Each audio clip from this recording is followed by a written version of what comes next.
On va parler de la routine dans les hôpitaux, les centres de maternité, les maisons de naissance. C'est sûr que si vous accouchez à la maison, il n'y a pas vraiment de routine. Encore là, il peut y avoir des choses à discuter. Donc, quand vous faites un plan de naissance, souvent, ça vous aide à démarrer la réflexion sur quelles sont les routines ou les protocoles que je n'aimerais pas avoir. Il faut savoir pourquoi ils sont faits et il faut savoir est-ce que vous pouvez les refuser ou c'est vraiment vous allez vous battre et ils vont vous faire signer un refus de traitement et c'est vraiment quelque chose auquel il tient.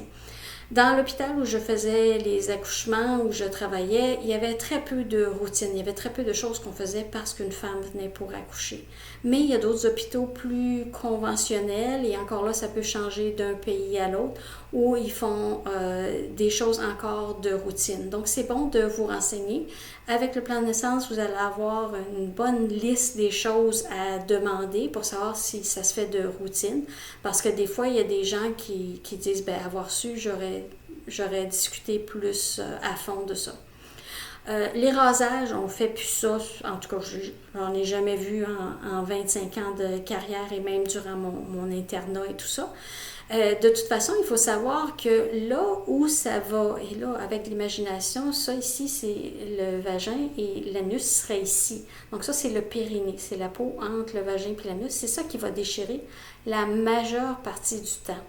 Donc, c'est pas ici que ça se passe, qui est le poil pubien en haut. C'est vraiment en bas ici et il n'y a pas de poil. Donc, de raser tout ça en haut, c'était complètement inutile. Faire des lavements, j'ai entendu parler d'autres hôpitaux qui en faisaient encore. C'est un peu cruel. La madame, elle a des contractions aux 3 à 5 minutes avec des crampes. Et naturellement, et là, je ne veux pas faire peur à personne, mais naturellement, souvent, les selles vont sortir soit durant la poussée ou durant le travail. Donc, c'est pas utile, c'est plus pour le médecin, pour sauver le médecin et le personnel de dire, bon, ben, il n'y aura pas de sel qui va sortir, mais c'est naturel et il peut y avoir des selles puis de l'urine qui sort durant le travail. Donc, de faire un lavement, pas vraiment nécessaire non plus. De savoir qui va être là à l'accouchement, qui est permis. C'est sûr qu'on a vécu la pandémie où là, il y a eu un moment donné où il y avait vraiment pas grand monde de permis et c'était très compliqué, protocolaire et c'est compréhensible. On était dans une situation de crise. En général, les hôpitaux vont dire une personne durant le travail. Il y en a qui vont accepter 2, 3.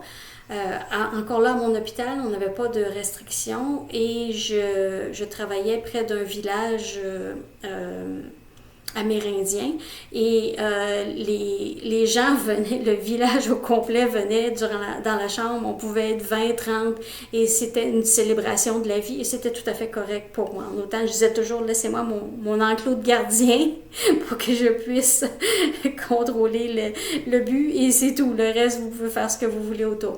Mais demandez à votre médecin pour pas arriver puis dire, ben là, commencez à faire une sélection. Toi, tu peux pas venir, toi, tu rentres pas.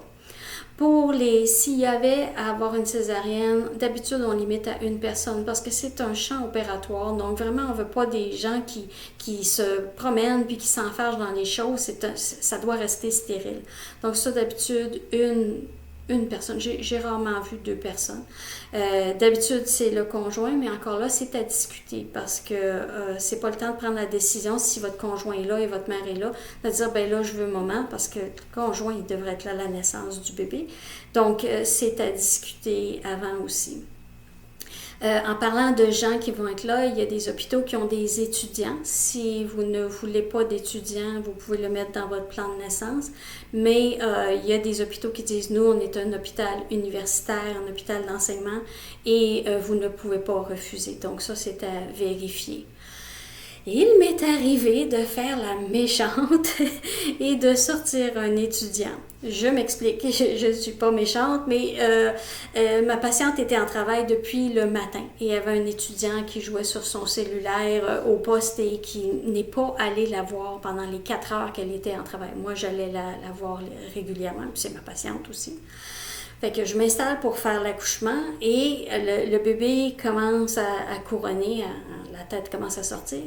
Il rentre quasiment avec son popcorn et sa liqueur. Et là, il dit, je peux-tu faire les points s'il y en a? Et ma patiente est là. Il dit pas bonjour, il se présente pas, il s'installe. Fait que là, j'ai dit, on va sortir de la chambre, on va se parler, parce que je voyais que j'avais encore quelques minutes. J'ai dit, t'es-tu présentée? Non. J'ai dit, la patiente, elle est nue, elle est vulnérable, et toi, tu rentres comme si c'était un spectacle. Tu n'as pas demandé la permission. Je suis certaine, si tu t'étais présentée, elle t'aurait adoré, ça aurait été ta meilleure amie, parce qu'en travail, les femmes, elles sont plus vulnérables et elles s'attachent plus. Mais là, d'arriver à la dernière minute, qu'elle ne peut pas dire non, moi, je te dis non la prochaine fois. Puis tu peux voir toutes mes patientes, il n'y a pas de problème, mais présente-toi avant. Il était bien frustré, c'est mon droit, puis je le referais n'importe quand. Protéger mes patientes était important, et je trouvais que ça n'avait pas de bon sens, sa façon d'arriver. Puis les femmes en travail sont vulnérables, elles sont nues, et elles sont pas toujours en douleur quand elles font hypnovie, mais elles sont quand même, comme je disais, vulnérables. Donc, elles ont le choix Puis, c'est de se présenter, c'est la chose. Donc, je le referai n'importe quand. Vous avez le droit de faire du pot à pot. La majorité des hôpitaux privilégient le pot à pot. Quand le bébé naît, ça conserve sa chaleur, parce que le bébé, en dedans, il est à 37,2 degrés et il sort dans un environnement à 20 degrés. Donc, il y a déjà un choc thermique assez important.